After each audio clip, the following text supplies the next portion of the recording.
Моя подруга-радиохимик подарила мне пуговицы из уранового стекла. И, честно сказать, я была очень заинтригована и вынашивала идею изделия примерно год. Да и, собственно, кроме создания необыкновенного элемента одежды, мне было очень интересно побольше узнать об этой редкой и винтажной фурнитуре. Что вообще такое урановое стекло и правда ли там есть настоящий уран? Могут ли эти пуговицы быть радиоактивными? Как отличить настоящее урановое стекло от подделки и какое же изделие я решила сшить под эти пуговицы? Совсем скоро вы узнаете ответы на эти вопросы и даже больше. Ведь я перерыла весь интернет, чтобы узнать все об урановом стекле, так что дальше вас ждет очень интересное и познавательное видео, ну, конечно же, с элементами пошива.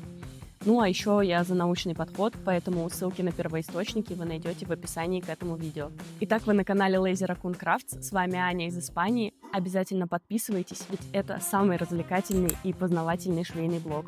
И vamos! Так что же это такое урановое стекло?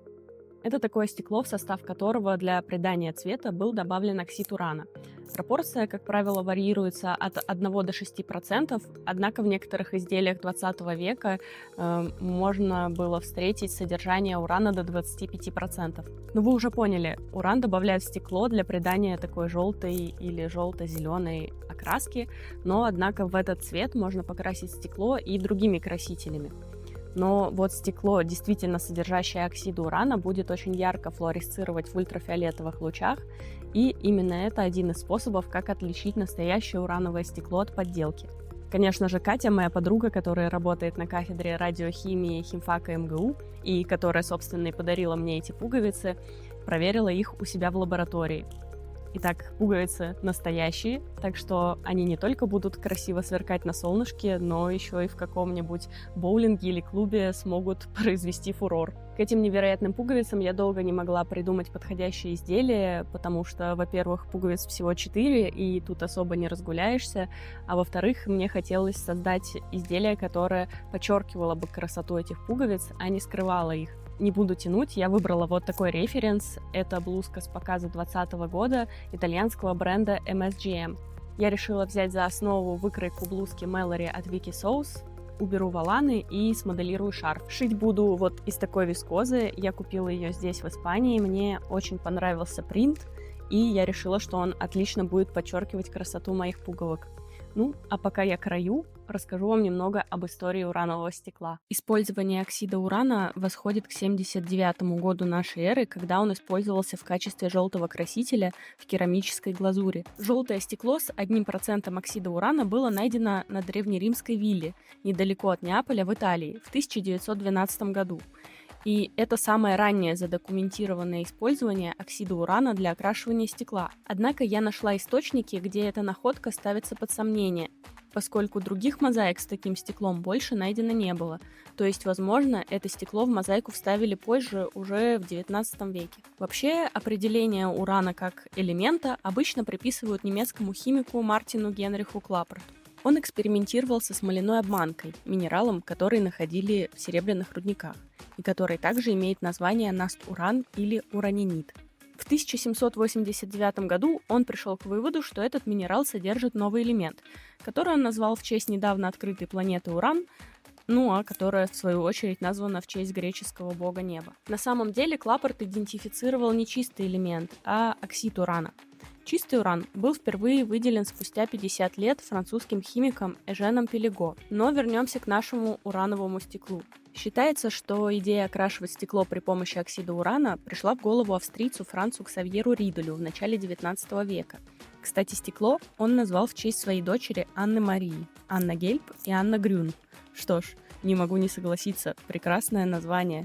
А вот первым производителем, который начал выпускать новое стекло в больших масштабах, стал муж Анны, Йозеф Ридель. Он использовал уран с рудников Йохимсталя, расположенных на территории Богемии или современной Чехии. Кстати, вплоть до Первой мировой войны эти шахты были единственными известными источниками урана в мире. А еще, кстати, отходы шахты позже использовались супругами Пьером и Марией Кюри для их исследований радиоактивности. Итак, я все раскроила, и теперь можно шить. Деталь шарфа решила сделать двойной, потому что моя вискоза с обратной стороны белая, и я не хотела, чтобы он вот так белой стороной наружу болтался. Поэтому будет из двух деталей. А шить, конечно же, буду с люксовой обработкой, французским и московским швом. Ну, а вы ставьте лайк и слушайте сказочку дальше. Примерно в то же время Британская империя также производила урановое стекло. Первым в Великобритании заводом, который использовал уран в промышленном производстве, была фабрика White Friars. Кстати, в 1837 году White Friars изготовили 12 чаш для пальцев из уранового стекла для королевского банкета в честь королевы Виктории. В 1840-х годах необыкновенная стеклянная посуда начала набирать популярности в США. Большое количество фабрик производило разнообразные изделия из уранового стекла различных оттенков. Вплоть до начала Второй мировой войны, когда правительство США остановило производство, поскольку использование урана стало строго регулироваться во время Манхэттенского проекта. Этот мораторий действовал до 1958 года, когда регулирование производства уранового стекла было отменено, и с тех пор оно продолжалось. Однако в сильно сокращенных масштабах, поскольку стоимость урана существенно выросла, а люди не спешили покупать посуду с ураном в составе. Аналогичные события с производством уранового стекла произошли в Европе и в СССР. И в настоящее время всего несколько компаний в США и Чехии производят урановое стекло. Но в довоенное время стекла произвели достаточно много, поэтому сейчас не составляет труда найти какие-то экземпляры за невысокую стоимость, хотя, конечно, есть и редкие и очень дорогие изделия. Мне удалось выяснить лишь то, что мои пуговицы были произведены в Чехословакии, однако в какое время, к сожалению, неизвестно. Ну что, блузка уже начинает приобретать интересные очертания, очень хочется ее примерить, но я боюсь растянуть проймы, поэтому примерю потом, после втачивания рукава. Осталось совсем немного. Продолжаем. Конечно, наверное, вы переживаете, что эти пуговицы и все урановое стекло могут быть радиоактивными. Однако излучение, испускаемое урановым стеклом, незначительно и сравнимо с общим радиационным фоном. А также различные комиссии по ядерному регулированию как в США, так и в Европе проводили оценки опасности уранового стекла и постановили, что оно безопасно для здоровья. Ну а еще Катя проверила пуговицы дозиметром, говорит, что все в пределах нормы.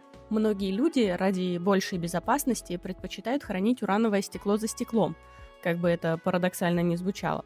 Поэтому часто можно встретить вот такие фотографии в сервантах. Также иногда в такие шкафы встраивают ультрафиолетовые лампы, чтобы можно было полноценно наслаждаться своей коллекцией. Но мне, правда, это вот что напомнило. Ну что же, моя восхитительная рубашечка почти готова, и сейчас я могу ее примерить.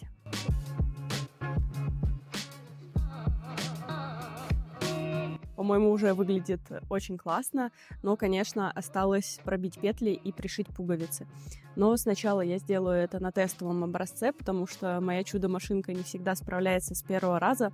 А пока я этим занимаюсь, послушайте еще пару занимательных фактов об урановом стекле. Достаточно большая коллекция уранового стекла в России была у актрисы Людмилы Гурченко. В одном интервью она рассказывала, что впервые увидела вазу из зеленого стекла в Эрмитаже, и изделие поразило ее своей красотой. После этого она любила ходить по комиссионным магазинам и покупать вазочки из уранового стекла. Кстати, как вы видите, Людмила Марковна хранила стекло на подоконниках своей квартиры, ведь именно в солнечных лучах оно светится особенно красиво. И при этом прожила достаточно долгую жизнь длиной в 75 лет. Ну, это как небольшое подтверждение в пользу безопасности уранового стекла. Второй занятный факт – урановое стекло имеет еще несколько названий.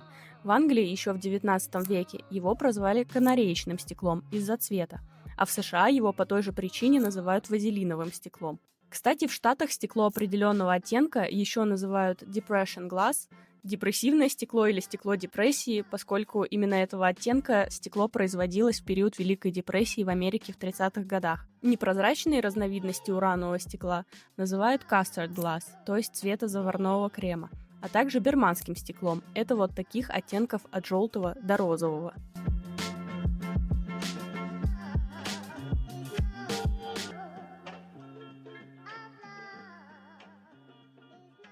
Мне очень нравится, как получилось, и я собрала несколько образов с этой блузкой, и сейчас вам все покажу. Итак, лот number one. Шикарный элегантный образ с брюками палаццо из стенсиля, смоделированными по выкройке Аделина от Wiki Sauce.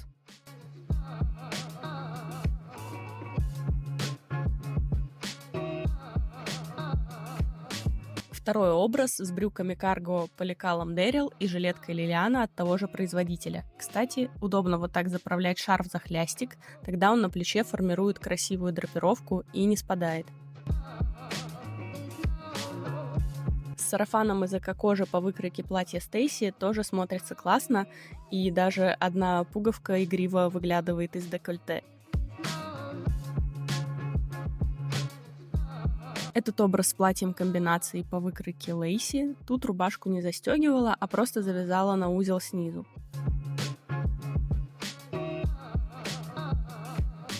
Очень женственно и утонченно.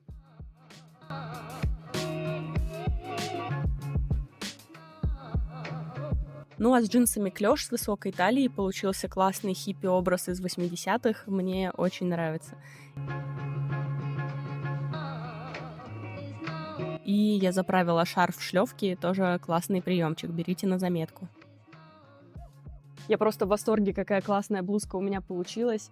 А еще я очень люблю, когда изделия получаются с какой-то интересной историей, и эта блузка явно одно из таких изделий.